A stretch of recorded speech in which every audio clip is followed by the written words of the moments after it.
Eso, centrémonos en las primeras. Bueno, que Dios los guarde, que Dios los bendiga. También a Catherine, a Len, también la saludamos. Marielita, María Fernanda, Senia y la hija, Eline, José, Cristina, Alejandra, ¿Alejandro está acá? Sí, Tommy, Helber, a los que están en la casita, les bendecimos. Qué alegría encontrarnos. 14 conexiones de aves. ¿Volvemos a Zoom o no? Oh. Bendecimos a los 14 que están en Zoom. Me imagino que no pudieron llegar. No pudieron llegar. Pero bueno, no nos centremos allí. Quiero que vayamos directamente a la palabra que traemos para esta hora. Que podamos aprender de lo que la Biblia nos enseña, aprender de lo que la Biblia nos habla. Yo quiero que toquemos hoy un tema que se llama mi comunión con Dios y la batalla espiritual. Porque es importante que podamos entender que hay una batalla espiritual, pero que mi comunión es importantísima. Mi comunión es vital. A veces creemos que nuestra comunión no es tan importante como nosotros creemos que debería de ser. Y resulta ser que Jesús dijo, apartados de mí, nada podéis hacer. Y a que no se imagina cuando la Biblia dice nada, en griego, en hebreo, en arameo, ¿qué significa? Nada. No las he buscado, pero me imagino que si llego a la casa y busco nada, pues me imagino que nada es nada. Es más, podríamos hasta sorprendernos qué significa nada en la Biblia.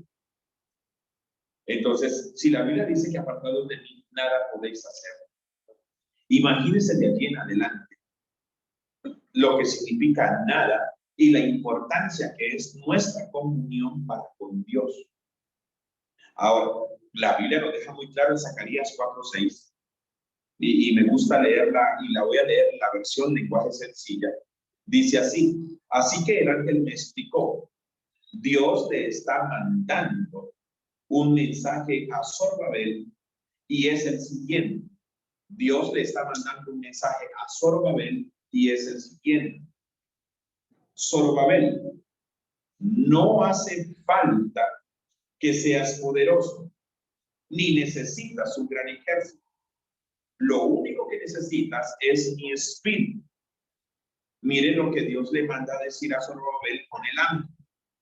No hace falta que seas poderoso ni necesitas un gran ejército. Lo único que necesitas es mi espíritu. Yo soy el Dios Todopoderoso y te aseguro que así es. Este versículo lo conocemos porque dice la Biblia que no es con espada ni con ejército, sino con mi Santo Espíritu. Pero la versión lenguaje sencilla dice, no hace falta que seas poderoso. Usted y yo no nos hace falta que seamos poderosos, ni necesitamos un gran ejército, sino que la Biblia dice, lo único que necesitas es mi espíritu, y luego dice, yo soy el Dios Todopoderoso y te aseguro que así es. Qué tremendo que la Biblia diga, yo soy el Dios Todopoderoso y te aseguro que así es. O sea, no necesitamos ser poderosos, no necesitamos un gran ejército, no lo necesitamos, y el Señor nos asegura que Él está con nosotros. Y fuera de eso termina diciendo, y así es. Para el salmista David, la comunión con Dios fue el secreto de sus grandes victorias. Dicen que William Wallace, ¿se acuerdan de William Wallace? Una película con Kevin Costner. Dice la historia que William Wallace, él era uno de los pocos hombres que se sabían los 150 salmos de memoria y que antes de sus batallas él recitaba con su ejército los salmos de David, y que esa fue una de las cosas que llevó a este hombre a quedar en la historia como uno de los grandes guerreros y todo lo que hizo en Europa. Entonces, imagínense, cuando nosotros leemos los Salmos, nosotros estamos absorbiendo un poco de la comunión de David con Dios, porque encontramos a un David victorioso, pero también encontramos a un David que se lamenta, pero también encontramos a un David en una cueva, pero también encontramos a un David huyendo, pero también encontramos a un David confesando sus pecados en el Salmo 51, después de lo que pasó con Betsabé y lo que pasó, y el mensaje del profeta Natán, y entonces David después se arrepiente. Entonces, cada vez que yo leo los Salmos, estamos absorbiendo o aprendiendo un poco de la comunión con David, de David con Dios. Y esa comunión era una comunión tan fuerte, tan tremenda, que era en todo momento, para todo momento y en toda ocasión, David estaba adorando a Dios. Y pues al principio de la historia de David, pues la comunión no es la excepción, no es el punto aparte.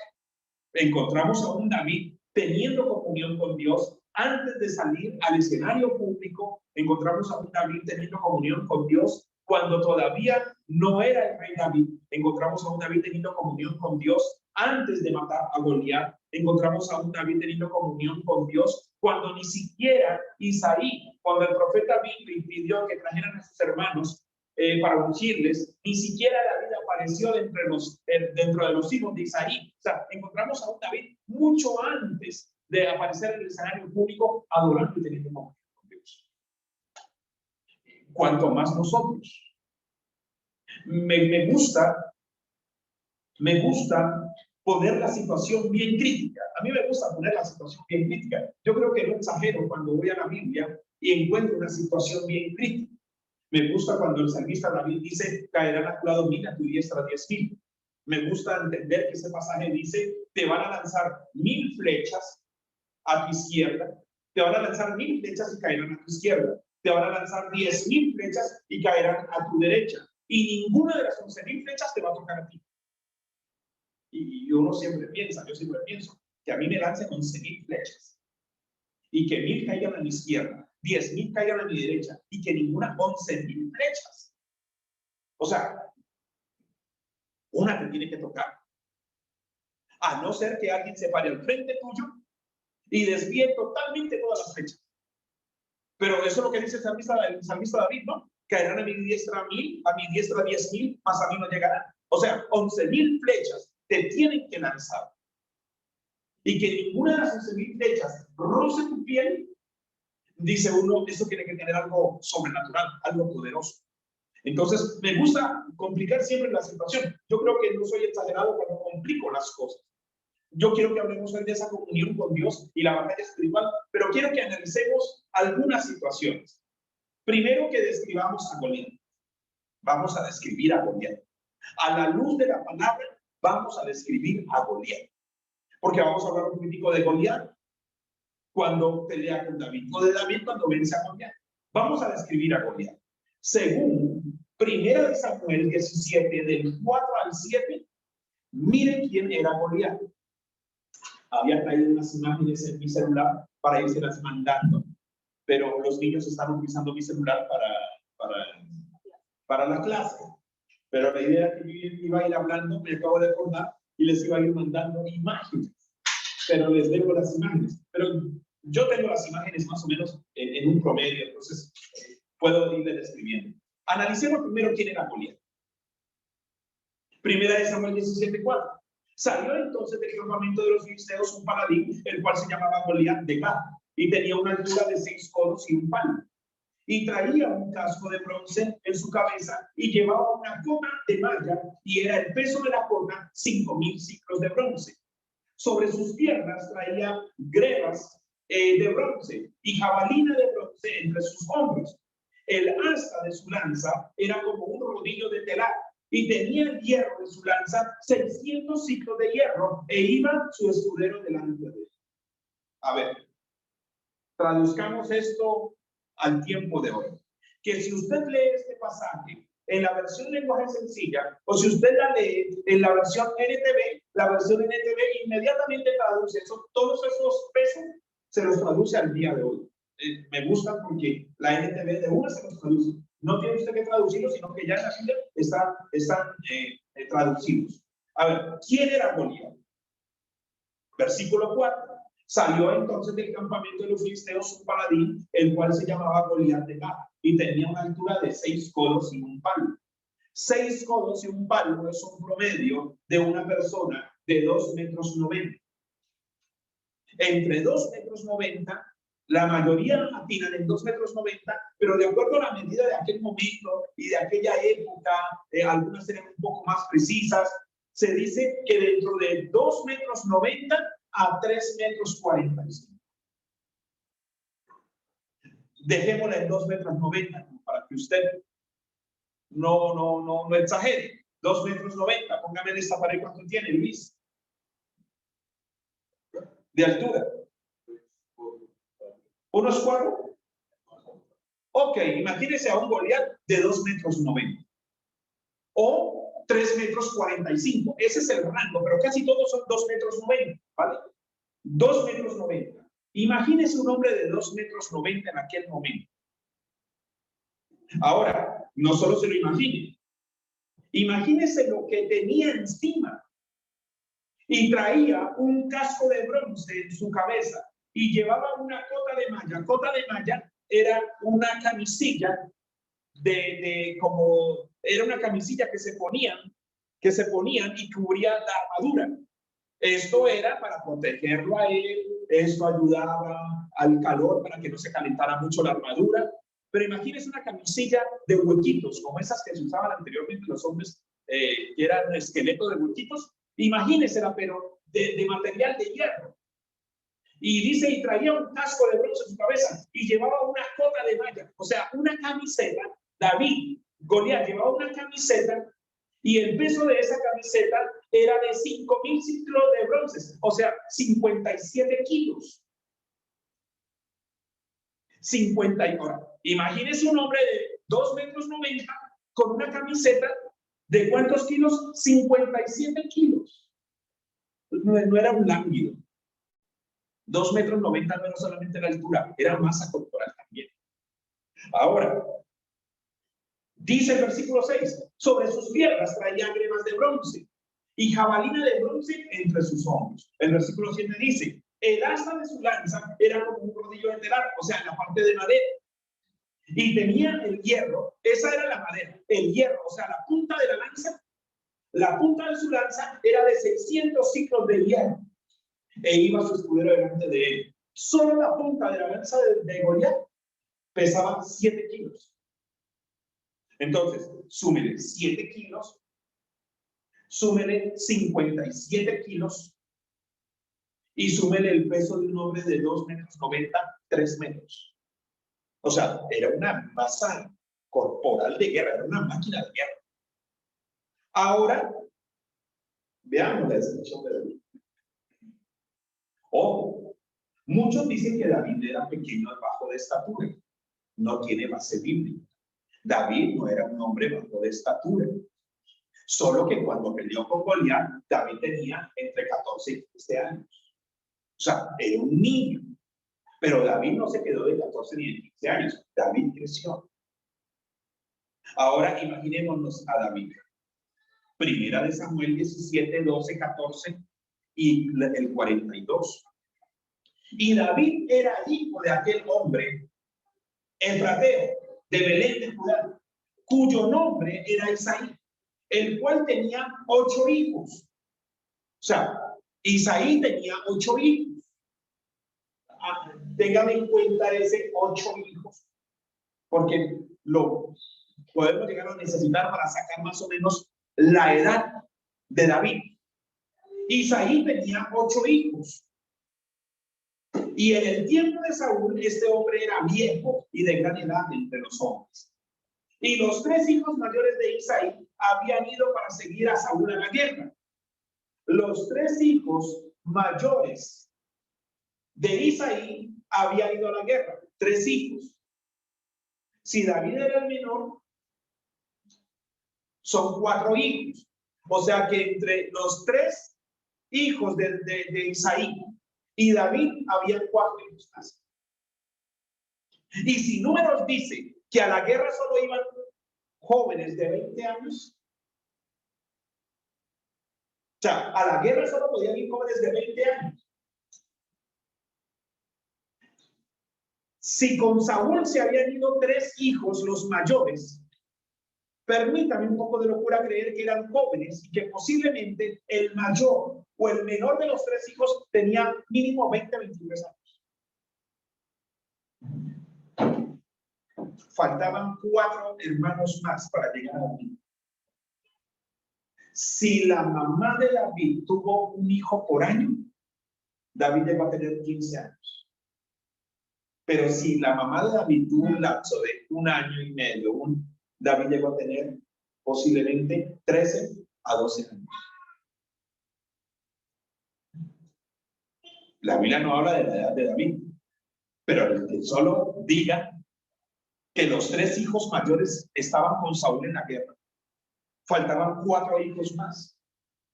Póngale usted, no exageremos, de 15 a 16 años tenía David. Y eso que muchos dicen que posiblemente era de 14 a 15 años. Mire eso. Y los 3 hijos mayores de Isaí habían ido para seguir a Saúl en la guerra. Y los nombres de sus 3 hijos que habían ido a la guerra eran Eliab, el primogénito, el segundo Abinadab y el tercero Sara. Y David era el menor. Siguieron pues los 3 mayores a Saúl. Y cuando el filisteo miró y vio a David, le tuvo en poco porque era muchacho y rubio y de hermoso parecer. Entonces, estamos hablando de que David tenía entre 14 y 15 años de edad y medía un promedio de 1,40 m. Entonces, 14, 15 años de edad tenía David, promedio, y medía 1,40 versus un hombre de 3 metros. De 3 metros que cargaba una malla de 57 kilos y solo la punta de su lanza era de 7 kilos. Tenía todas las características. Humanamente tenía todas las de perder la vida. Fuera de eso, la Biblia dice que Goliat le tuvo el poco, porque cuando miró y vio a David, le tuvo el poco porque era un muchacho, en buena edad, 14, 15 años, rubio y de hermoso parecer. Nunca puedo evitar decir eso. Cuando David lo vio, cuando Goliat lo vio, no sabía si matar a David o comérselo a picos. Porque es que lo vio lindo, lo vio bonito, rubio, de hermoso parecer. Goliat se preguntó, ¿qué haces tú aquí? Cuando en la batalla y en la guerra, se supone que no iban chicos rubios ni de hermoso parecer, y menos de eso. Necesitamos saber qué nos encontramos. Goliat amenaza a David. Le hace unas amenazas. Profiere Goliat sobre David unas palabras que le voy a adelantar este comentario. Si Dios no hubiese estado con David, nada hubiese impedido que Goliat le cumpliesen todas las amenazas. Porque estamos hablando de un hombre de esta estatura, todo un paladín, posiblemente con un chico de esta estatura, trabajando un promedio. Un promedio es que si Goliat era de la estatura de esa pared, póngale usted a David un poco más bajo de donde está el bajo. Ahora, nótelo siendo un muchacho de hermoso parecer y no diestro ni con la espada ni con el escudo. ¿Qué impedía que Goliat le cumpliera todas sus amenazas a David? Nada. Es más, yo no sé Goliat cómo amenazó a un muchacho de eso. Hoy en día, bienestar familiar y ver a que encima, hoy en día eso es bullying. Hoy en día, que una persona de esas amenace a un chico de esos, mire lo que Goliat le dijo a David. Primera de Samuel 17, 43, 44. Y dijo el filisteo a David: ¿soy yo perro para que vengas a mí con palos? Y maldijo a David por sus dioses. ¿Soy yo perro para que vengas a mí con palos? Y maldijo a David por sus dioses. Dijo luego al filisteo, a David, ven a mí y daré tu carne para las aves del cielo y a las bestias del campo. Ven a mí y daré tu carne a las aves del cielo y a las bestias del campo. Pregunta, ¿usted cree que le costaba mucho a Goliat cumplirle esas amenazas a David? Era la cosa más sencilla. Mire, Goliat primero que todo se sintió herido en su orgullo. En su orgullo se sintió herido.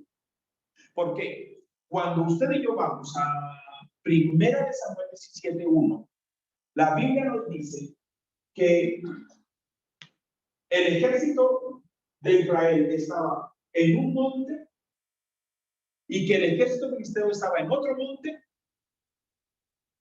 y en la mitad había un valle donde se tenían que encontrar. En lo mejor de allá salían, lo mejor de acá salían, se encontraban en la mitad y peleaban. El que ganaba le traía la victoria a su ejército, el que perdía le llevaba la victoria a su ejército, la derrota a su ejército. Esa era la manera en que iban a pelear. Goliat, estamos hablando de un paladín. Es más, la Biblia les registra como un león. ¿Por qué? Porque cuando los valientes de David dicen que uno de ellos mató a un león, no se refería a un animal, sino que acababa de pelear contra un gigante. Es más, si Goliat es de la línea de los hijos de Anak, no solamente era un hombre de 3 metros y cargaba todo ese peso encima, sino que su mano tenía 6 dedos y sus pies tenían 6 dedos. O sea que Goliat tenía 24 dedos.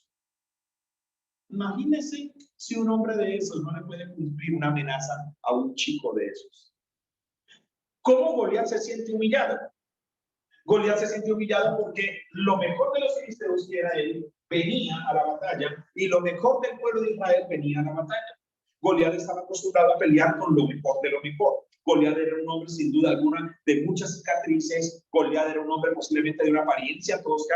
Ya su gigantismo, ya su tamaño, sus 24 dedos, ya su espada, ya sus lanzas, ya su cota, ya eso ya impresionaba. Y estaba acostumbrado a darse con lo mejor. Y cuando llega a la batalla se encuentra con un chico rubio, de hermoso parecer, muchacho. ¿Por qué se siente Goliat humillado? Porque Goliat piensa que se están burlando de él. Y Goliat se siente que ya no es un gigante, sino que Goliat se siente un perro. Escúchese bien, un perro. Porque Goliat le dice a David, soy yo perro para que vengas a mí con palos. Yo soy lo mejor del ejército filisteo. Mándenme lo mejor. ¿Cómo se les ocurre mandarme un muchachito como si yo fuese un perro? Me degradaron, me humillaron, se están burlando de mí. Sin embargo, Goliat no se quedó corto en amenazas y le dijo a David, te maldigo por tus dioses. Este no es el tema, pero le voy a dar este a ti. Cada vez que usted alguien lo maldiga, no se sienta mal. Ay, es que pastor me maldijeron. Y es que la vecina ya me lo dijo, pastor, ya estoy mal porque me lanzaron una maldición. Y a usted lo pueden maldecir, a usted le pueden decir mil cosas. Si usted es un hijo de Dios, todo lo que usted le diga tiene que caer como polvo al suelo. Porque déjeme decirle, y maldijo a David por sus dioses. Y ese fin en la tarde, ¿quién ganó? ¿David o Goliat? ¿Quién ganó? Ganó David. Pregunta, ¿la maldición de Goliat o las maldiciones de Goliat por sus dioses tuvieron efecto sobre David? Te maldigo por mis dioses. ¿Y quién terminó al fin de la tarde sin cabeza? Goliat. Si eso fue en el Antiguo Testamento, ¿cuánto más hoy en el Nuevo Testamento usted no puede maldecir por sus dioses, por su madre, por su padre? Lo pueden maldecir por el diablo, lo pueden maldecir por lo que sea. Usted deje de estar saliendo corriendo, me maldijeron, más me maldijeron. Y A usted lo pueden maldecir en la mañana, en la tarde, después de las 3 y a las 6 está cantando victoria. ¿Por qué? Porque ninguna de esas maldiciones tiene efecto. No lo tuvo en el Antiguo Testamento, no lo va a tener en el Nuevo Testamento. Y dice, porque Goliat usó todas sus armas. Mire que primero utiliza las armas que espirituales, satánicas pero espirituales, porque lanzó una maldición sobre qué, sobre David. Y luego se fue a la guerra ¿qué? A la guerra física. La guerra espiritual, ¿cuál era? Te maldigo por mis dioses. ¿Tuvo efecto? No, no tuvo efecto. Ok, ahora me voy a la guerra física. Y en la guerra física, Goliat le dice a David, ven a mí y daré tu carne a las aves del cielo y a las bestias del campo. En otras palabras, te voy a matar, te voy a picar. Las aves van a venir, te van a comer. Y lo que quede, las bestias se lo van a devorar. A un chico de 14 años que medía 140, un hombre de esa estatura, un paladín de esa estatura, se estaba igualando y se estaba viniendo con toda contra un chico de estos. Ahora, yo entiendo algo. Segunda de Corintios 2, del 10 al 11, lo dice. Y al que vosotros perdonáis, yo también, y al que vosotros perdonáis, yo también, porque también yo lo he perdonado. Si algo he perdonado por vosotros, lo he hecho en presencia de Cristo, para que Satanás no gane ventaja alguna sobre vosotros, pues no ignoramos sus maquinaciones. De entrada, la Biblia nos dice a nosotros que no ignoremos las maquinaciones de Satanás. No podemos ignorarlas. Satanás es un ser real. ¿Se acuerdan que una vez les enseñé acerca de las 7 debilidades de Satanás? 7 debilidades que tiene el diablo. Que a veces uno se imagina, uy, ¿quién es todo? No, no. Satanás tiene limitantes. Primero que todo, es una creación derrotada. Segundo, no es eterno. Tercero, no es omnipresente. Cuarto, no es omnipotente. Quinto, no es omnisapiente. No lo sabe todo. Sexto, no puede leer tus pensamientos. Eso de que usted cree que el diablo le lee sus pensamientos, ¿cómo? Recuerde que Satanás es un enemigo que externo, mas no interno. El único enemigo interno que la iglesia tiene es la carne. De resto, Satanás es un enemigo que externo. Y pastor, ¿y entonces de dónde salen esas palabrotas y esos deseos de matar? De su concupiscencia, de su naturaleza caída. No, pastor, eso es un demonio, eso es un demonio. Entonces usted no es un hijo de Dios, porque los hijos de Dios no pueden estar endemoniados. Pastor, y esas palabrotas que salen de mi mente son mías, de su concupiscencia, de su naturaleza caída. Debe estar echando la culpa a un demonito, cuando posiblemente es su naturaleza carnal la que le vienen en sus pensamientos.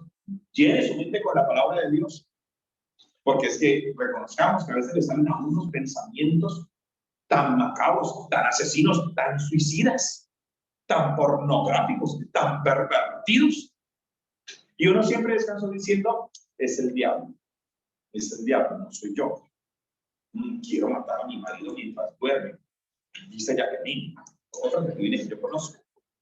Es el diablo, no soy yo, no soy yo. Eso es tanto Jacqueline en este mundo. Es el diablo, no, yo quiero al gordo. Al gordo yo lo quiero, yo lo pido. Es el diablo que quiere ahorcar al gordo. No es el diablo, no, el diablo sí lo quiere ahorcar, pero sus pensamientos son de la esposa.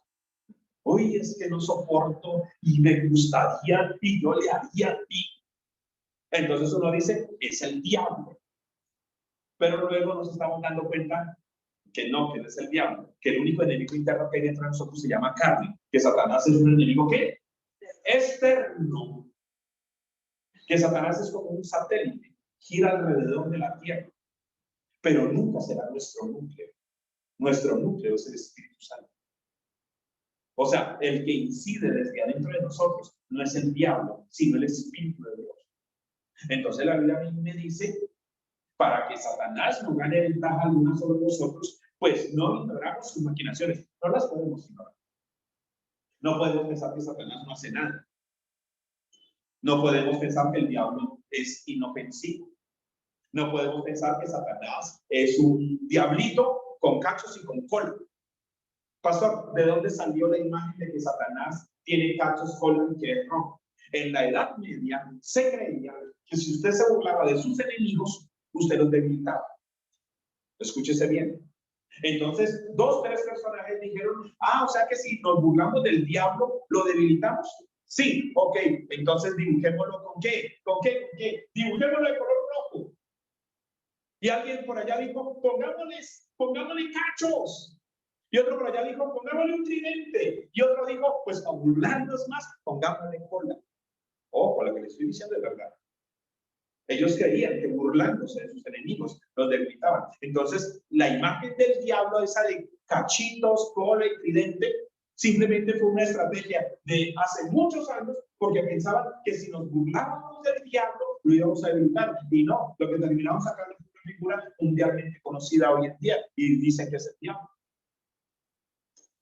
Pero entonces no podemos pensar que el diablo es una figurita inofensiva y que el diablo simplemente, que cuando nos pintan el infierno es aburrido, y cuando nos pintan el infierno es como la playa, es caliente, es bronceado, hay fuego, y que en el cielo y en el infierno hay rumba. Sí, claro, si usted puede ver el infierno con gente allá adentro y ve gente saltando, no están bailando, se están quemando. Porque siempre nos han pintado eso así, el cielo aburrido, y el infierno es todo un qué, todo un carnaval. Pero no, amados, la Biblia a mí no me habla de eso. La Biblia a mí me dice, no ignoren las maquinaciones de Satanás. Yo no puedo ignorar que Satanás quiere venir contra mi matrimonio. Yo no puedo ignorar que Satanás quiere venir contra mi casa. Yo no puedo ignorar que Satanás quiere venir contra mi familia. Yo no puedo ignorar que Satanás quiere venir contra mi economía. Yo no puedo ignorar que Satanás va a tratar de estorbar. Satanás no puede matar a los hijos de Dios. Satanás no puede quitarle a usted la salvación, porque la salvación ya es suya. Nadie le puede quitar a usted la salvación, sí, solo si usted ha nacido de nuevo. Pero Satanás lo que sí le puede quitar o afectar a usted es su calidad de vida. ¿Sabía que Dios quiere que usted tenga aquí en la tierra calidad de vida? Y Satanás intenta estorbar de una u otra manera. Es más, permítame el siguiente pasaje. El siguiente pasaje. En 1 Tesalonicenses 2, del 17 al 18. En 2 Corintios nos entendemos que no ignoramos las maquinaciones del diablo. Pero en 1 Tesalonicenses 2, 17 al 18 dice, pero nosotros, hermanos, separados de vosotros por un poco tiempo, de vista, pero no de corazón, tanto más procuramos con mucho deseo ver vuestro rostro, por lo cual quisimos ir a vosotros. Yo, Pablo, ciertamente deseo ver vuestro rostro, por lo cual quisimos ir a vosotros. Yo, Pablo, ciertamente una y otra vez, pero Satanás nos estorbó. Qué tremendo que Pablo le está diciendo a los tesalonicenses. Yo quería ir a verlos. Mi corazón está cerca de ustedes, pero yo quería verlos cara a cara. ¿Sí me están poniendo cuidado? ¿O están chateando? A ustedes. Que la única que veo con Biblia es Ale. Ya está, qué lindo. Bueno.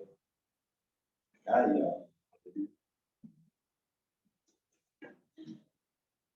Tomen apuntes en el video. Ahorita no. Porque al video lo tendré siempre. A mí no. Yo, Pablo, ciertamente una y otra vez quise verlos a ustedes. Pero Satanás nos estorba. Qué tremendo que la Biblia utilice la palabra Satanás nos estorbó. Porque sabe una cosa, Satanás sí nos puede estorbar. Y Pablo no pudo ir a ver a los tesalonicenses.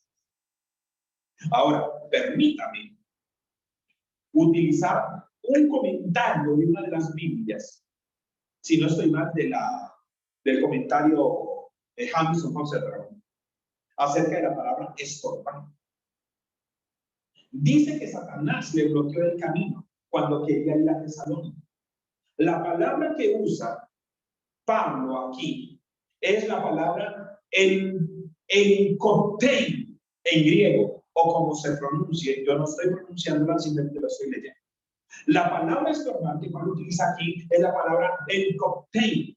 Es el término técnico para poner un bloque en medio de la carretera para impedir el paso de una expedición. La labor de Satanás consiste en poner obstáculos en el camino del cristiano y la nuestra es vencerlos. Cuando la Biblia utiliza, o cuando Pablo utiliza, Satanás nos estorbó, la palabra que está utilizando es como quien pone bloques o piedras en el camino para impedir que una caravana pase. Eso es estorbar. O sea que, pastor, ¿Satanás nos puede estorbar? Sí, Satanás nos puede estorbar. Y más si nosotros ignoramos sus maquinaciones. Usted quería ir, pero no pudo. Usted llegó allá, pero se enfermó y no pudo hacer todo lo que podía hacer. Yo siento que en Cartagena Satanás me estorbó a mí. Yo no puedo llegar y decir, yo hice todo lo que quería hacer en Cartagena. No, me quedó faltando cosas por hacer. Había una isla por ir a visitar que nos estaba esperando. Hubo gente que yo hubiese querido ministrar, porque solo ministraba de 2 a 3 personas. Hubo cosas que yo quise decir, pero mis prédicas duraban 25 minutos.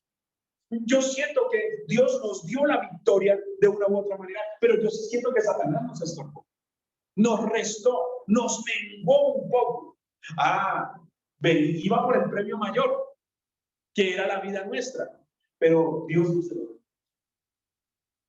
Yo creo que el enemigo estaba pensando es, a este le traigo, le pongo vómito y diarrea desde el primer día, y este coge un avión y se devuelve. No, a este la noche siguiente no lo voy a dejar dormir, a la siguiente noche tampoco lo voy a dormir, y que se le alborote el daño y el vómito a la tercera noche, y no mejor dicho. Pero el Señor nos dio la fortaleza de permanecer. Y Satanás nos estorbó, sí, nosotros nos estorbó, pero la victoria fue nuestra. ¿Por qué? Porque quiso poner bloques en el camino para detener nuestra avanzada. Sin embargo, con la guía de Dios, con la fortaleza del Señor, pudimos sortear esos bloques. Pero que hubo un estorbo, hubo un estorbo. ¿Usted no le ha pasado que usted siente que hubo un estorbo? Pues la Biblia dice que hay un estorbo y que Satanás nos puede estorbar. Y que a Pablo, al apóstol Pablo, le estorbó. ¿Ignoramos las imaginaciones del diablo? No. Ahora, no podemos ver a Satanás en todas partes.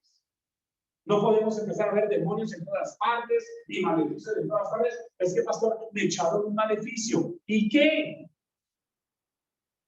Siempre lo he dicho, a usted le pueden enterrar un elefante en el patio de su casa con 1000 maldiciones y a usted nada le va a pasar.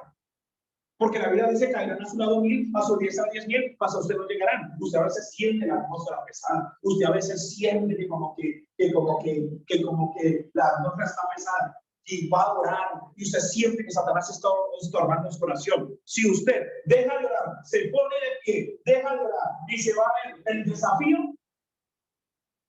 Sí, claro. El diablo te puso bloques en el camino para que no avanzaste.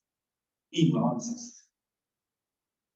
Usted siente que está adorando y que está adorando y que hay una atmósfera pesada y usted se levanta y se va y se pone a escuchar a Maluma y se pone a escuchar a J Balvin y solo son nombres, o se pone a hacer otras cosas. Sí, Satanás es todo. Pero sabes una cosa, esos bloques podemos haberlos sorteado, pero a veces el bloqueo, cuando Satanás nos estorba, el estorbo es tan fuerte que uno dice, mejor no voy por allá. A los hermanos que a veces no vienen a la iglesia.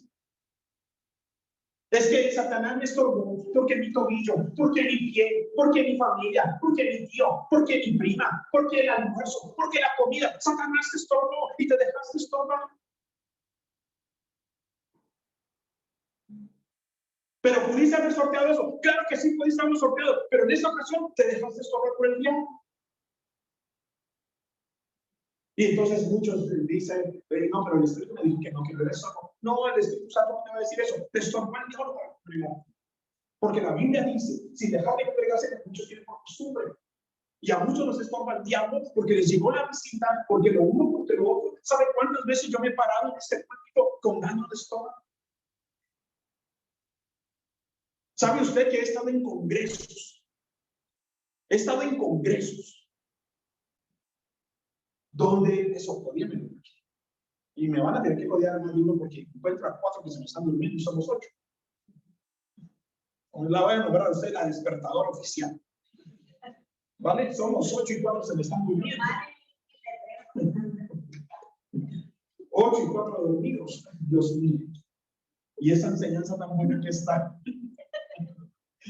No sé si tienen que dormir antes de llegar a culto. ¿Qué? Yo a veces llego trasnochado, créanme. Llego trasnochado, pero perdónenme que me ponga de ejemplo, pero hay que batallar, hay que batallar. Yo he predicado con una gente. Una vez me pasó en un congreso, no voy a decir la ciudad ni el lugar, no. Pero me dice, pastor, está en la oficina, aquí se va a quedar usted. Descanse, pastor, eran las 2 de la tarde y el congreso empieza a las 7 de la noche. 2 de la tarde, 7 de la noche, póngale usted 5 horas. Ok, me den en la oficina. Y empiezan sobre los hijos. Corro al baño. No hay de lo que usted y yo sabemos que no hay. ¿Sabía usted que en Estados Unidos hicieron una encuesta de qué son las cosas que más alteran y que más preocupación le trae al ser humano? Y encontraron que una de las cosas que más altera y preocupa a un ser humano es ir a un baño y no encontrar papel. Está comprobado, eso no lo digo yo, una encuesta, ¿cierto? Y yo llegué allá y encontré, no hay papel. Y yo iba a ser del 1, iba a ser del 2, porque estaba malito. Y me voy y busco la oficina del pastor y encuentro unas cuachitas allá. Y yo empiezo a sacar las cuachitas de la oficina del pastor. 5 horas después me daría cuenta que esas cuachitas eran para las hermanas que lloraban cuando yo iba a ministrar.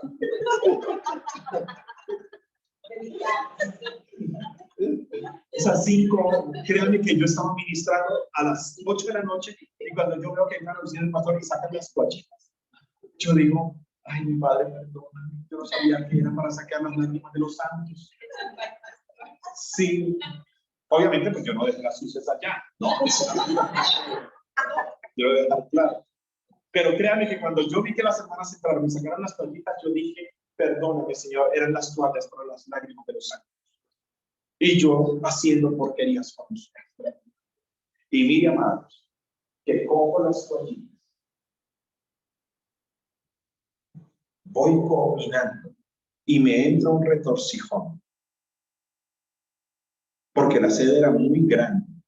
Y en la mitad me entra un retorcijón, que lo primero que yo hago es arrodillarme, apretar, con un dolor y decirle a Dios,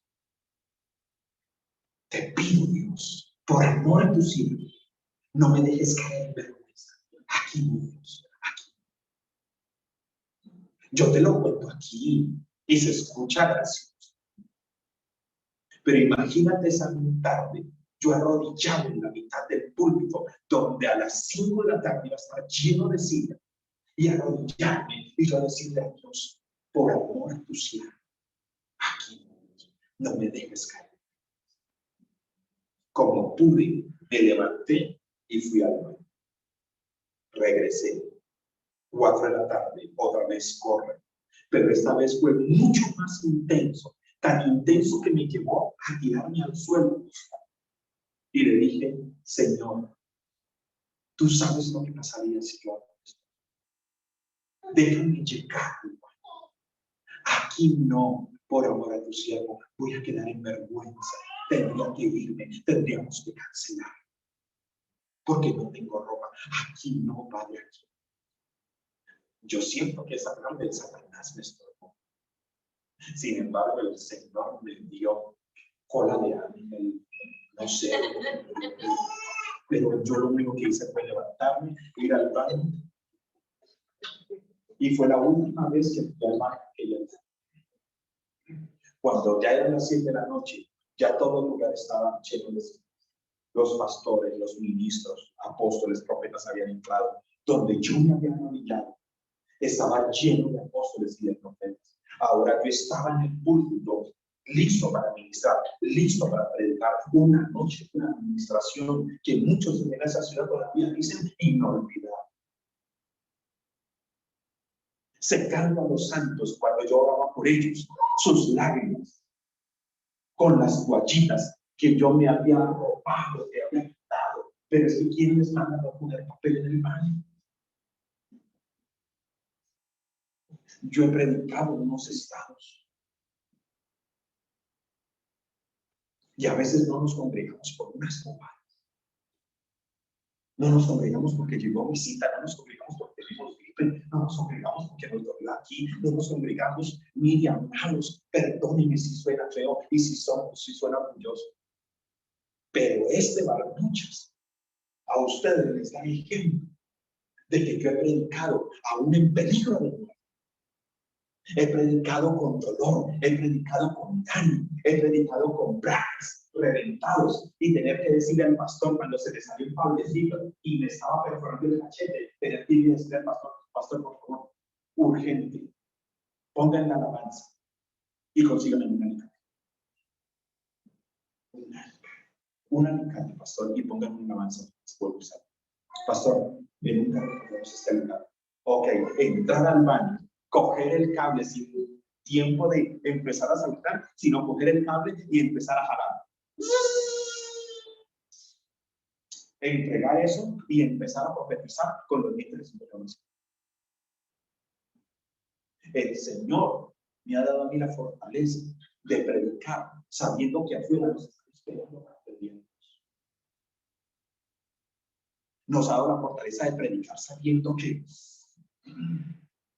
usted sabe el primer día que en este viaje a Cartagena me subo al carro. Hermana, párate a una droguería.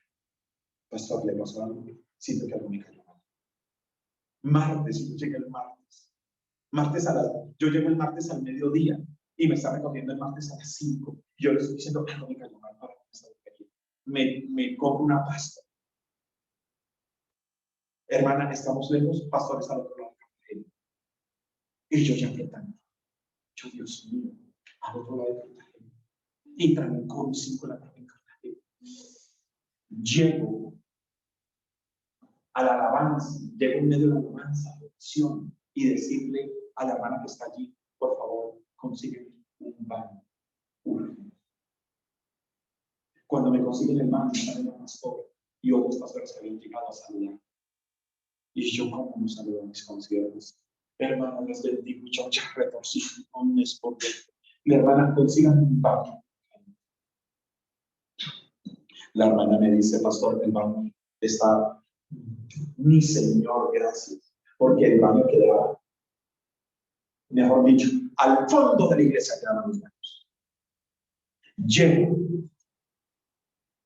y lo primero que hago es no sentarme, sino arrodillarme. Mi primera gran y el inicio de 12 horas vomitando fue en esa iglesia. Vomité lo que usted no se imagina. Vomito, ya me levanto medio. Cuando escucho qué gozo tener a un profeta Diego con nosotros. Cojo papel higiénico, limpio, paseo, me limpio la boca, pares en ese púlpito y parado en ese púlpito, empiezo yo con ganas de y con daño. Yo, ay, Padre, ayúdame. Yo pude haber cogido un avión de golpe. Esa noche, yo termino y le digo a la pastora, por favor, lléveme rápido a la casa. Me llevan rápido a la casa. Con un trancón igual me subo y empieza 12 horas. No, perdónenme si suena así, pero yo les he dado ejemplo que se predica en peligro de vida, que uno tiene que predicar, que uno tiene que congregarse. Y a veces no nos congregamos porque llegó visita, por una invitación o porque nos dolió algo. Y sabe una cosa, Satanás te estorbó. ¿Y sabes qué fue lo más tremendo? Que te dejaste estorbar. Ahí sí te lo digo yo. Satanás te estorbó. ¿Y qué dice la Biblia? La Biblia dice, pero Satanás nos estorbó. ¿Y qué significa la palabra estorbar? Te puso obstáculos para que no avanzaras. Obstáculos que pudiste haber sorteado, pero no quisiste sortear. Pues déjame decirte, Satanás se va a seguir estorbando.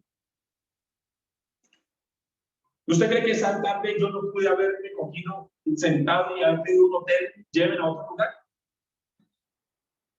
Y a veces los hermanos piensan que uno sale a viajar y que no, eso es una maravilla, ¿no? Y el pastor cómo descansa, cómo viaja. Y no saben que por allá el pastor está tirado en el suelo diciéndole a Dios, aquí no, por favor, aquí no traje más pantalón, no traje más pantaloncillos, aquí no, Dios. Y uno regresa. Y la única que sabe los testimonios míos son mi esposa. Después uno dice, aleluya, una gran bendición. Pero no les dije casi que hago un popis en el lugar donde iba a ministrar y me metí con las pañitas donde les estaban a los santos. Eso no se le dice a todo el mundo. Entonces dígame si Satanás no estorba. Sí, Satanás estorba y nosotros nos dejamos estorbar. Y déjeme decirle una cosa.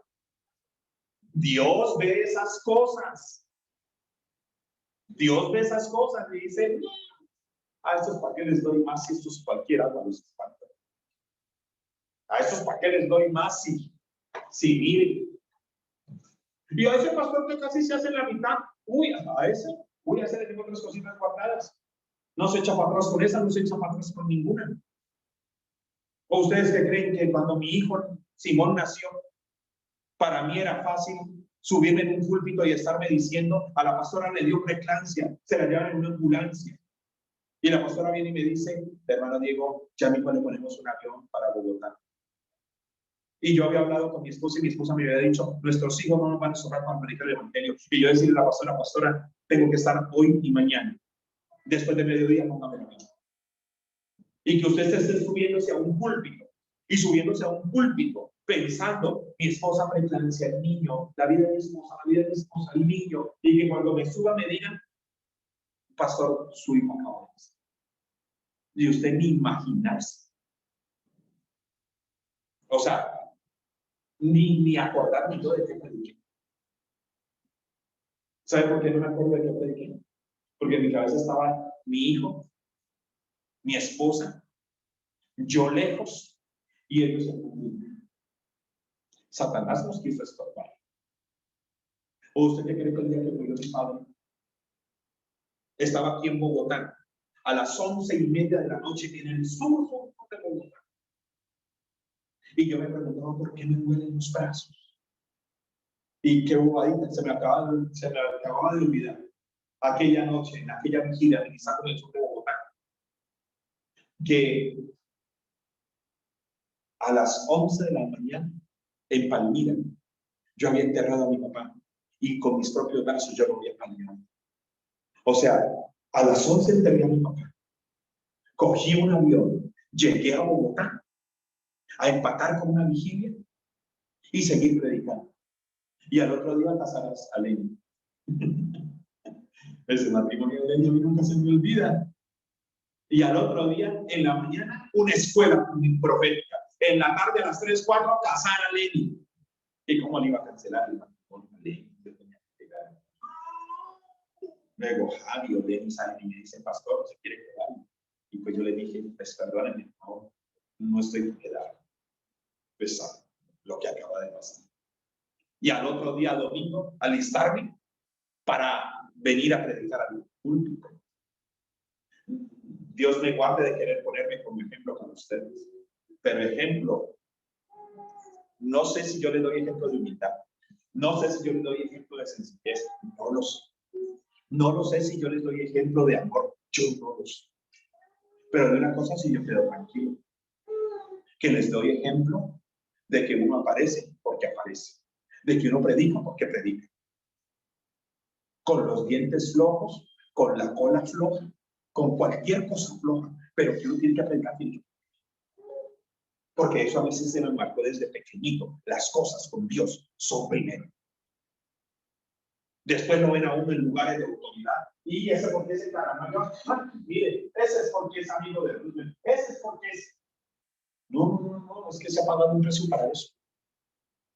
Y si en algo usted tomó como consiervo mío y como perteneciente a esta comunidad, si en algo usted quiere imitarme, imíteme en una cosa.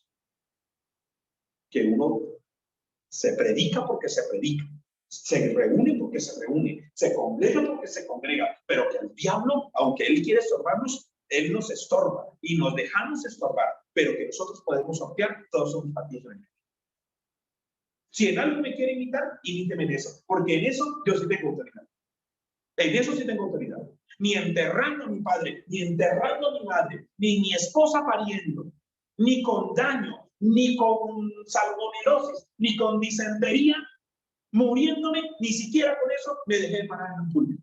No me llevaron a la isla, porque cuando yo le pregunté ese día a la pastora, oye pastora, ¿y a cuánto queda la isla en lancha? La pastora me mandó a decir, no, dile del cielo que a esa sí no lo llevo. No, que cómo lo va a llevar una lancha.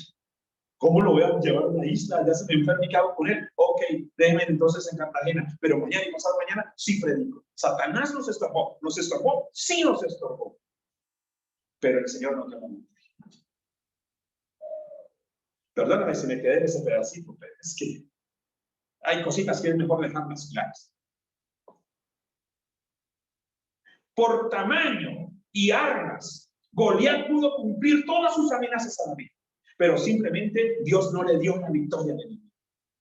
¿Usted cree que un hombre de 2 metros 90, 3 metros o 4,35, un paladín, un león, un Goliat, un hijo de Aná, con 24 dedos, 6 dedos en cada pie y en cada mano, con jabalinas, con cascos, con malla? ¿Usted cree que le cuesta cumplirle a ese muchachito de 1,40, de 14 años? Te voy a picar y te voy a dar a las aves del cielo.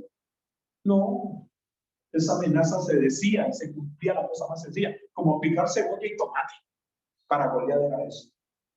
Sin embargo, Dios no le dio la victoria. Dios no le dio la victoria a Goliat. Dios le terminó dando la victoria.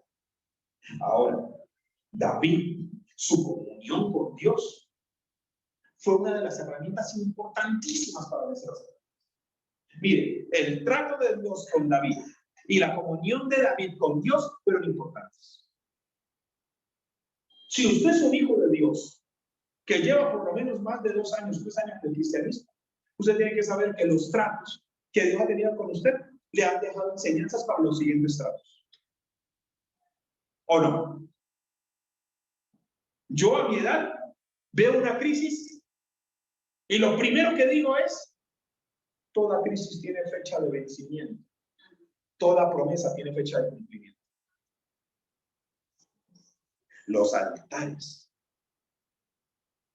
que nosotros nos jalamos con nuestros hijos en nuestra casa, con los mismos altares que se hacen todos los días, son los altares bomba.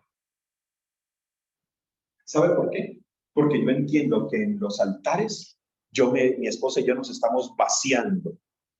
¿Los está distrayendo el niño? No.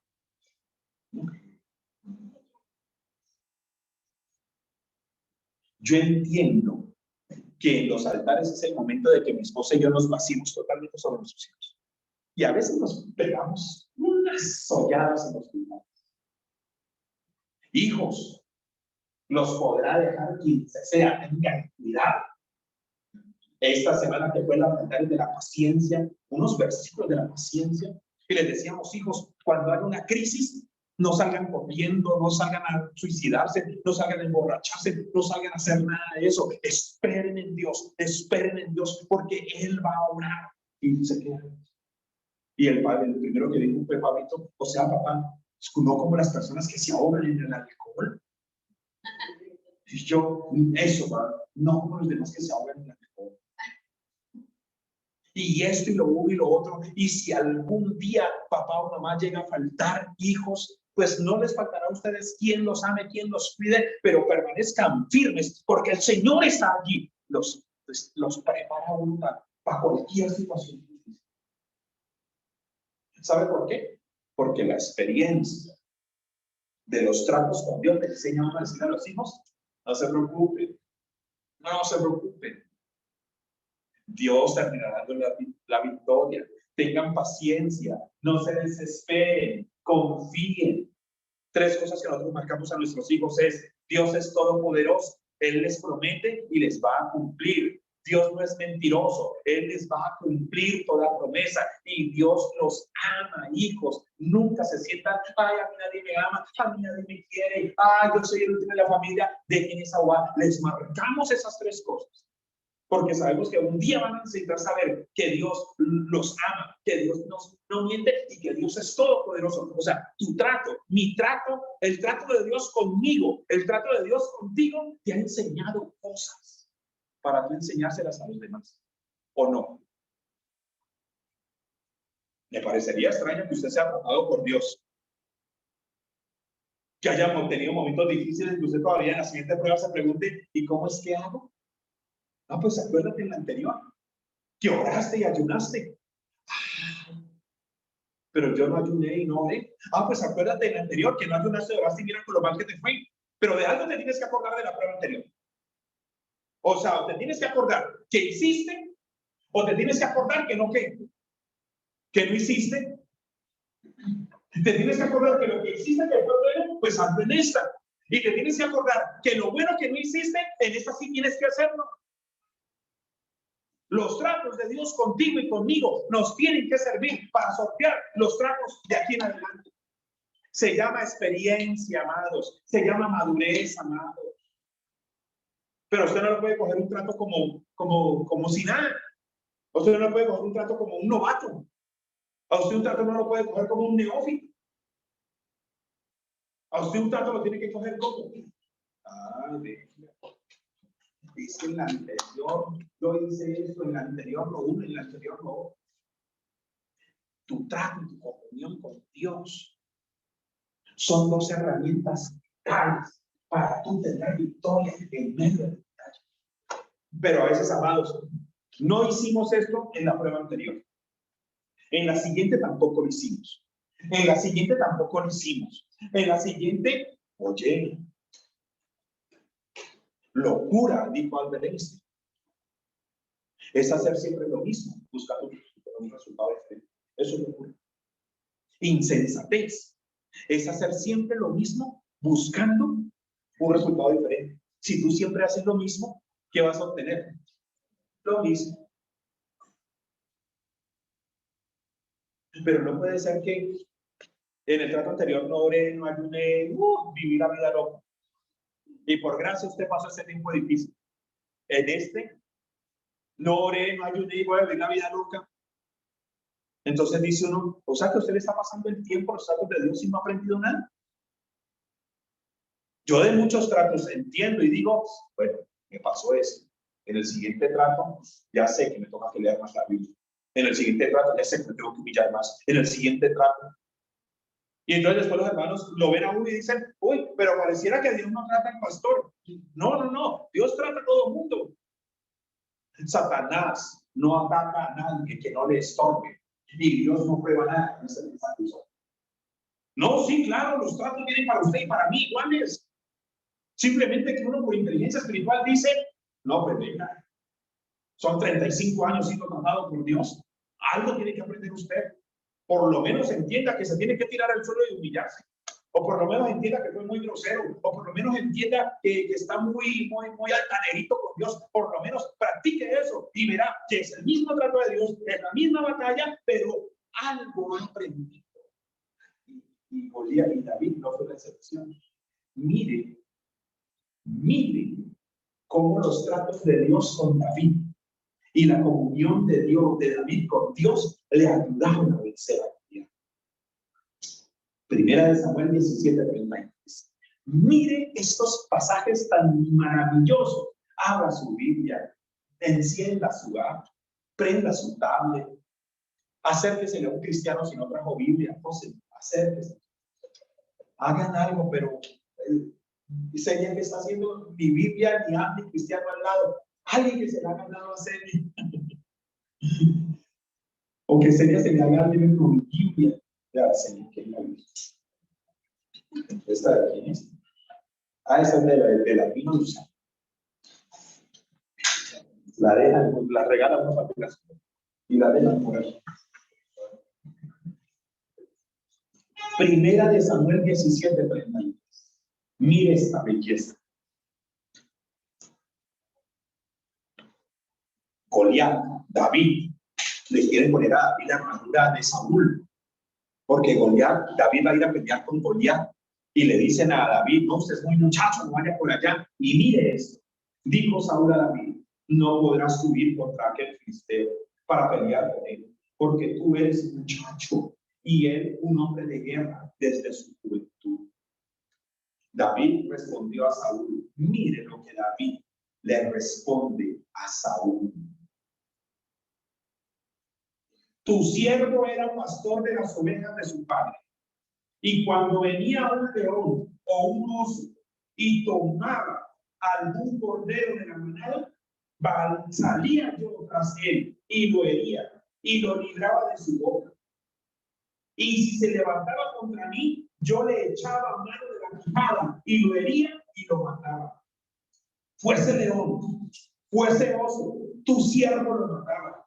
Y este filisteo incircunciso será como uno de ellos, porque ha provocado al ejército del Dios viviente. Añadió David, Jehová, que le ha librado de las garras del león y de las garras del oso, él también le librará de la mano de este filisteo. Y dijo Saúl a David, ve y Jehová esté contigo.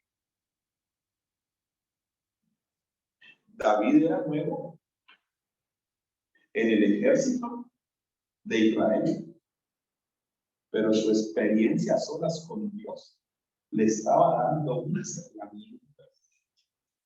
David no era lo más valiente, David no era lo más fuerte del pueblo del ejército de Israel, pero David sí era lo más valiente.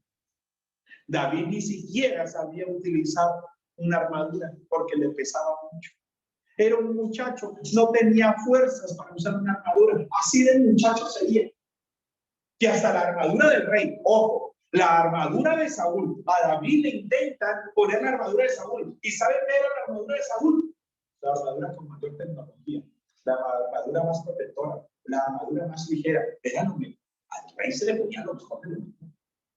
Y ni siquiera David dijo, uy, esa armadura no funciona. David era nuevo en el ejército de Israel, pero tenía una vasta experiencia a solas con el oso y con el león y cuidando ovejas. Oye, no he terminado. Esta pasada ya tiene pastelado de acá. David era nuevo en el ejército de Israel, pero dígame si a solas con el oso y con el león no tenía que experiencia. Amado, usted puede ser nuevo predicando, puede ser nuevo en el púlpito, puede ser nuevo en muchas cosas en la vida cristiana. Pero esos dolores de parto a solas, esos heridos a solas, esas crisis, esas situaciones, esas peleas, esas dobladas de rodilla por el esposo, por los hijos, por las hijas, todo eso te daba garra. Te daba garra. Porque es que uno de predicador, no solamente es con lo que le enseñó en el instituto, es con lo que uno aprendió el primer año, el segundo año, el tercer año. Ahora que veníamos en el carro, me llamó una pastora con unos problemas en su red apostólica. Y en el instituto no le enseñan a usted, o por lo menos en nuestra época, no le enseñaban a usted de redes apostólicas, eso era satánico. Y pastor, entonces, ¿de dónde usted le aconsejó? No, de lo que uno vio, de lo que uno oía, de la experiencia. Goliat, David ni siquiera le quedaba una armadura. Pero que usted cree que a Goliat se le paró al frente un muchachito novato. No. Las batallas que David tuvo a solas lo prepararon para las batallas en público con Goliat. Tus batallas a solas con Dios, cuando nadie te vio, cuando lloraste, cuando gritaste, cuando quisiste matar al gordo o al flaco, a quien te quería matar, cuando quisiste ahorcar a tu marido, cuando quisiste decirle, pues, si esas goticas no las detecta el médico, sino después de cuántos días, y que el marido no sabe medicina, y esas gotitas solo las detectan, no esas. Y uno, Dios mío, ¿cuántas veces usted no lloró? ¿Cuántas veces usted no gritó? Y nadie la vio, ni el pastor la vio. ¿Cuántas veces usted llamó al pastor y se cansó de llamar, amigos, y llamando, y el siervo no le contestaba? Porque el siervo tiene el discernimiento y sabe a quién le contesta. Ya le dije a usted que hay días que no le voy a contestar porque tengo discernimiento, es que me estoy durmiendo. Y ese día el siervo y usted quería llamar al pastor, decirle pastor, y ese día el pastor no le contestó. Y ese día le puso a tirarse al suelo y llorar, y llorar, y llorar, y llorar, y llorar, y llorar, y llorar, hasta que le tocó levantarse porque había que hacerle la comida, porque había que, le tocó levantarse llorando. Y al otro día usted entendió que las cosas eran distintas, y que dijo, y no llame al siervo, y mire cómo Dios me dio la victoria. ¿Usted cree que eso es gratis en el mundo espiritual? Eso es bagaje. ¿Eso es qué? Eso es bagaje, eso es experiencia. ¿Por qué cree que a veces el enemigo comete un grave error al meterse con el hijo de alguna de ustedes? Porque Satanás ha aprendido que a veces es mejor meterse con un hombre que con una mujer, porque, ay, me metí con el hijo de esa intercesión. Ay, no, esa ahorita llamó al pastor, llamó al grupo de intercesión, ahora se levantaron, y ahora están estorbando. Porque así son. Le pasa algo a alguno de ustedes y llaman a todo, a medio mundo a pedir intercesión. Y usted clamó, y usted clamó, y usted clamó, y usted clamó a solas, a solas. ¿Y sabe quién le dio la victoria a usted? Dios le dio la victoria. ¿Sabe qué preparó a David para la batalla con Goliat? Sus batallas a solas. Usted tiene que aprender de sus batallas a solas. David no hubiese vencido a Goliat si no hubiese peleado primero con el oso y con el lobo. Con tu naturaleza, con tus crisis, con tus problemas. Pero en ocasiones nos volvemos tan pastor dependiente, tan youtuber dependiente, tan Google dependiente, que yo estoy seguro que si yo revisara el Google de usted, de alguna de ustedes, encontraría cómo orar con mi marido. Cómo orar con mi marido cuando mi marido no quiere que yo vaya a la iglesia. Cómo orar con mi marido cuando mi marido sí quiere, pero es mi hija la que quiere. Cómo orar con mi marido cuando mi hija quiere, mi marido quiere, mi hija no quiere, pero la suegra me explota. O sea, yo estoy seguro que ustedes me han escrito algunas preguntas y lo más tremendo es que Google nos deja ver que ya alguien le preguntó eso también. Cuando sabe una cosa, David le respondió a Saúl. Mire lo que David le respondió a Saúl. Tu siervo era pastor de las ovejas de su padre, y cuando venía un león, un oso y tomaba algún cordero de la manada, salía yo tras él y lo hería y lo libraba de su boca, y si se levantaba contra mí, yo le echaba mano de la quijada y lo hería y lo mataba. Pregunta, ¿alguien del ejército de Israel sabía eso? ¿Saúl sabía eso? Hay batallas que son mis batallas. Que uno dice, ¿por qué a mí? ¿Por qué a mí, Señor? Tranquilo, papi, tranquila, mami. Esa batalla sola con el oso y con el león te está preparando para que Dios te dé la victoria en público con tu Goliat. Continuamos. Las luchas internas y a solas de David le habían preparado para su batalla.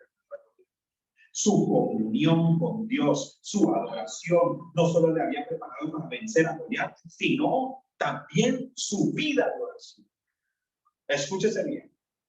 Nos encontramos con un David en dos situaciones. Nos encontramos con un David tratado por Dios a solas. ¿Cuántos aquí han sido tratados por Dios a solas? Todos.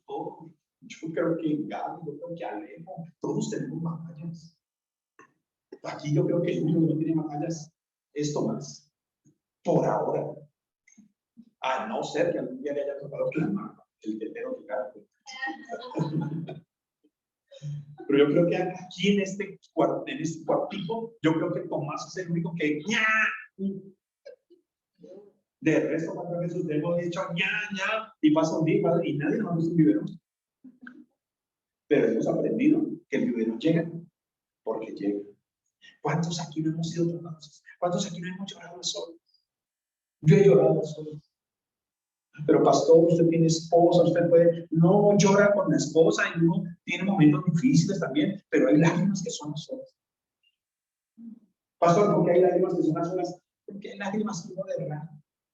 ¿Y qué tal que las lágrimas que usted esté derramando sean por su esposa? Y usted venga y le diga, es que por usted son estas lágrimas, ahí se armó la pelotera. Entonces hay lágrimas que no llevárselas a Dios solitas. Y uno llora, y uno clama, y uno se arrodilla. Y cada uno tiene su trato con Dios.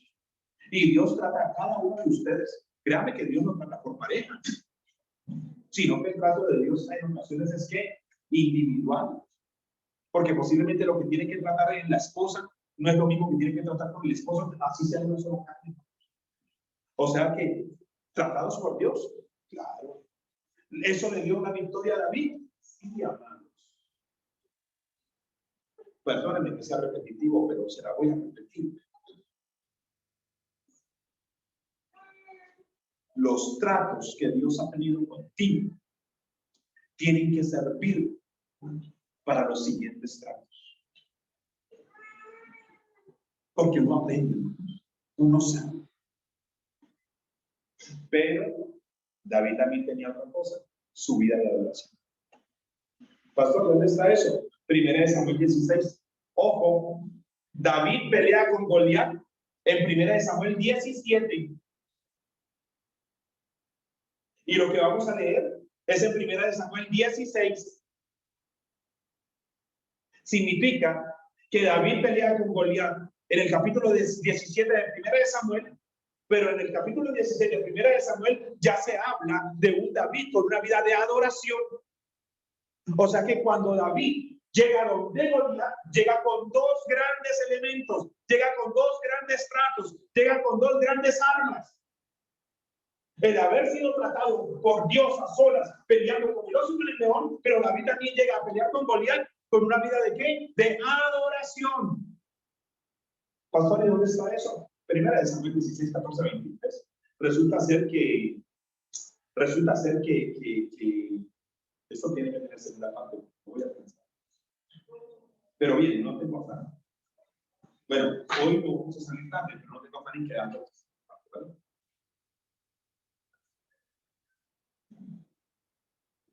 Dios abandona a Saúl. Y usted sabe que el abandono de Dios no es otra cosa más que tormento de Satanás.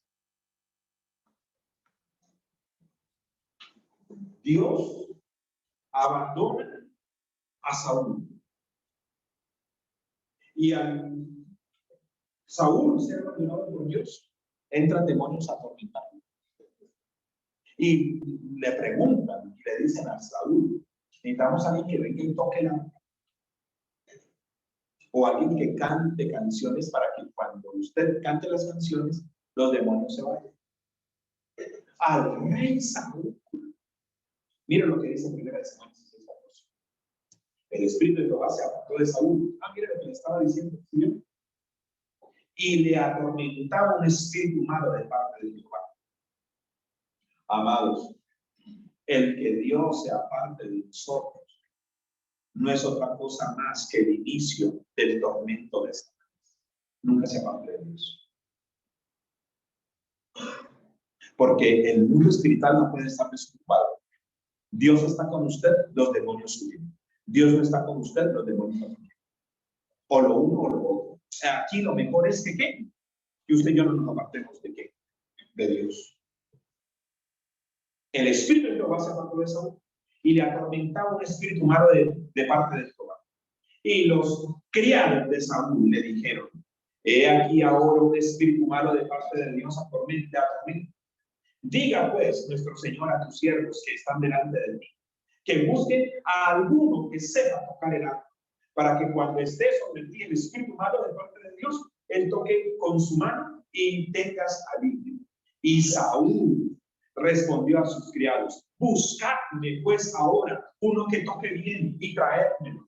Qué tremendo que a David primero lo buscan, ¿por qué? Por su adoración. Y después David, en la batalla, termina dando la victoria porque ya había sido tratado por Dios a solas. Pero por lo primero que buscan a David es ¿por qué? Traigan a uno que toque ¿qué? Que toque el arpa. Un capítulo antes de pelear con Goliat, estaban buscando a un hombre que tocara el arpa, para que cuando tocara el arpa, los espíritus abandonaran a Saúl. Entonces uno de los criados respondió diciendo, de aquí yo he visto a un hijo de Isaí. Ah, mira, para rey no lo escogieron al principio, pero en adoración alguien dijo, ni siquiera fue Isaí mismo. Yo he visto a un hijo de Isaí de Belén, que sabe tocar y es valiente y vigoroso y hombre de guerra, prudente en sus palabras y hermoso, y Jehová está con él. Me siento tan identificado con este versículo, me siento que me describe. ¿Usted? Uy, es extraño. Este versículo era para nosotros. Mire la descripción que le dan a Saúl acerca de David. Yo he visto a un hijo de Isaí de Belén que sabe tocar y es valiente y vigoroso y hombre de guerra, prudente en sus palabras y hermoso, y lo mejor, y Jehová está con él. Y Saúl envió mensajeros a Isaí diciendo, envíame a David tu hijo, el que está con las ovejas. Y tomó Isaí un asno cargado de pan, una vasija de vino y un cabrito, y lo envió a Saúl por medio de David su hijo. Y viniendo David a Saúl, estuvo delante de él, y él le amó mucho, y le hizo su paje de armas. Y Saúl envió a decir a Isaí, yo te ruego que esté David conmigo, pues ha hallado gracia en mis ojos. Y cuando el espíritu malo de parte de Dios venía sobre Saúl, David tomaba el arpa y tocaba con su mano, y Saúl tenía alivio y estaba mejor, y el espíritu malo se apartaba de él. ¿Qué cosas nos conocíamos de David? No sabíamos que era un adorador a solas. ¿Usted se imagina esos cultos de David a solas? Arpa, en la noche cuidando las ovejas, a solas con Dios, cantando victorias sobre el oso y sobre el león.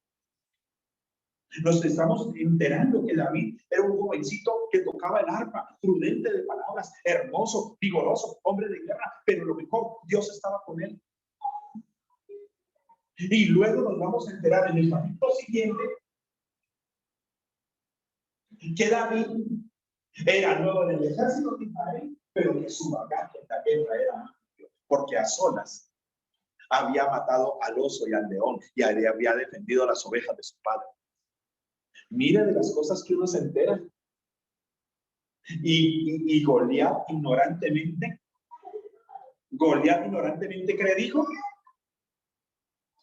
Goliat ignorantemente Goliat le dijo, ¿soy yo acaso perro para que tú vengas a mí con palos? Hasta Saúl ignorantemente le dijo, pero tú eres muchacho y él es hombre de guerra desde su juventud. Todo mundo, Saúl menospreció a David, Goliat menospreció a David, pero nadie sabía que a solas David era tremendo adorador y nadie sabía que a solas David había peleado con el león. Posiblemente a ti nadie te conoce, posiblemente tú no eres José Luna, posiblemente tú no eres Lenny King, posiblemente a ti nadie te conoce. Si mucho te reconoció tu padre. Y eso, nadie te conoce, nadie sabe quién eres.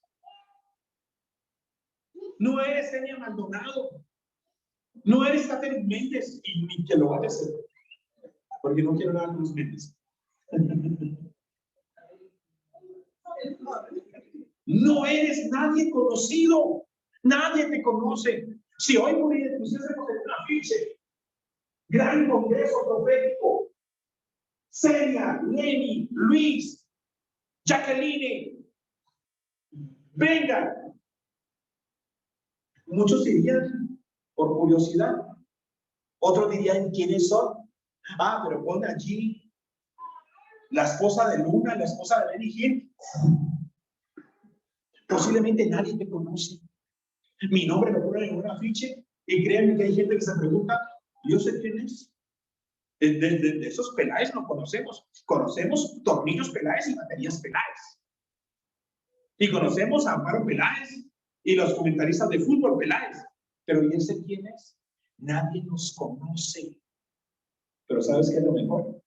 Que tampoco, así como no nos conocen nuestros nombres, tampoco conocen que a solas adoramos a Dios, que a solas tocamos el arpa, que a solas fuimos tratados por Dios y que a solas peleamos batallas con Dios y con el león. Nadie tampoco lo sabe. Como no conocen nuestro nombre, tampoco saben que a solas hemos sido adoradores, que a solas hemos ganado batallas. Y que cuando se nos toque salir al escenario público, se darán cuenta que somos nuevos en los carteleros, pero que tenemos un bagaje con Dios, que ya eso nos hace grandes guerreros. ¿Cuántos se sienten identificados con lo que estoy diciendo? Yo me siento un X. Yo me siento un X, pero con mayúscula. Pero nadie sabe que a solas he librado batallas con osos y con leones. Amados, me gustaría hablarles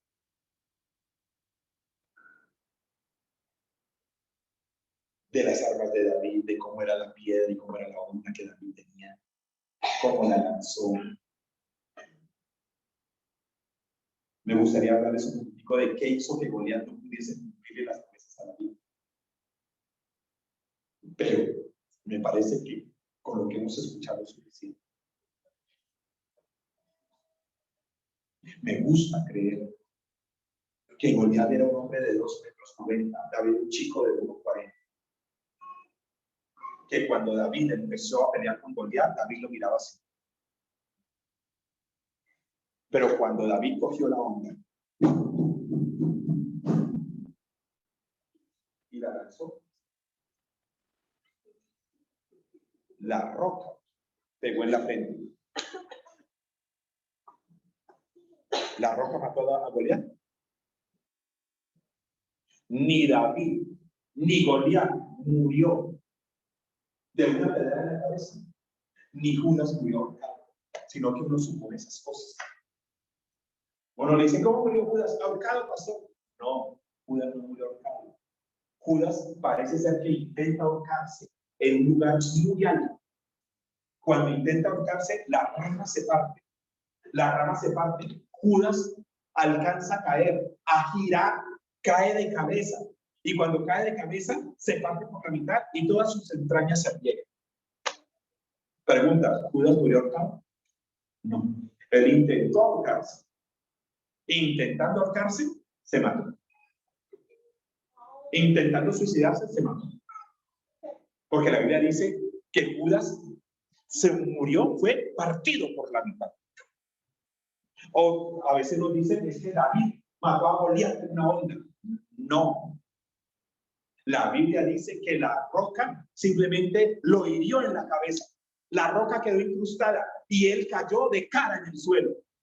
¿Cómo murió Goliat? Cuando David coge la espada y le corta la cabeza. Entonces, note que cuando tú empiezas la batalla espiritual, Goliat es más grande que tú. La roca lo que hace, primero, es ponerlo a tu estatura. Luego lo pone más pequeño que tú cuando pone su cara en la cabeza, en el suelo. Y ahí sí, tú le cortas la cabeza. Y tú sigues creyendo que Goliat sigue siendo del mismo tamaño. La roca lo que hizo fue poner a Goliat a la estatura de David. Tu vida de oración, tu trato con Dios, lo que Dios ha hecho en tu vida, lo primero que está haciendo es que Dios está cogiendo ese problema y lo está poniendo a tu estatura. Y luego lo va a poner a tu estatura, te va a poner a ti más grande que tu enemigo. Y allí Dios te va a dar la victoria. Somos nuevos. Nadie te conoce, nadie me conoce. Pero lo que tampoco conocen es que a solas hemos sido tratados con Dios. Y que nuestra vida de adoración, cuando le adoramos, cuando le salgamos en medio de la crisis, ese ha sido el derrotero de Dios. Amén, mis hermanos. De ahora en adelante, cada vez que usted llore a solas, ¡ay! ¡Ay! Dígase, estoy acumulando millas. Estoy acumulando millas. Estoy peleando con el oso y con el león. Cuando aparezca Goliat, lo voy a derrotar públicamente. Eso es puro oso y león, puro oso y león. Aprenda de los tratos con Dios y adore a Dios a solas. Lo que tú haces con Dios a solas, Dios no va a manifestar en público. La Biblia lo enseña. En el próximo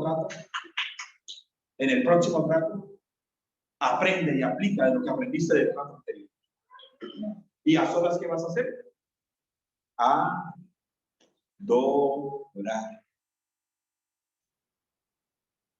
Porque la adoración nos vuelve íntimos con Dios. Y acuérdate de eso. Tu intimidad intimida a Satanás. Es importante que seamos íntimos con Dios. Es importante que seamos tratados a solas donde nadie nos ve. Vamos a aprender del trato anterior. Nadie te conoce, ¿cierto que no? Pero así como nadie te conoce, tampoco nadie conoce lo bien preparado que estás. Pero pastor, ¿cuál bien preparado? Si yo lo único que he hecho es orar por mi mujer, por mi marido, por mis hijos, por mis suegras, lo único que he hecho es orar y orar. Todos somos de familia del reino de los cielos. ¿Cuántas aquí se sienten muy entrenadas?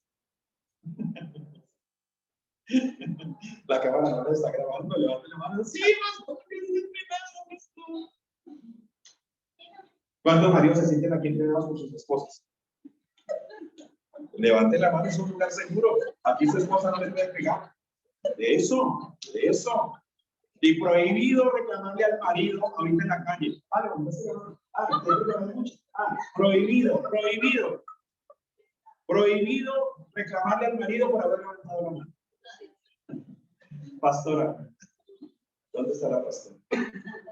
Vamos a pasar al presente.